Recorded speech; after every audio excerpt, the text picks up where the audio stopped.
ज्ञानयज्ञसूत्रमिन्दुशेखरं कृपाकरं नारदादियोगिवृन्दवन्दितं दिगम्बरं काशिकापुराधिनाथ कालभैरवं भजे।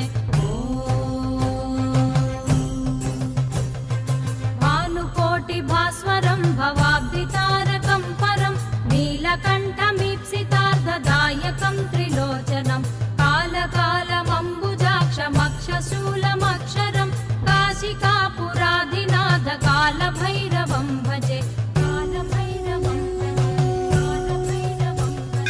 शूलटङ्कपाशदण्डपाणिमादिकारणं श्यामकायमादिदेवमक्षरं निरामयं भीमविक्रमं प्रभुं विचित्रताण्डवप्रियं काशिकापुराधिनाथ कालभैरवं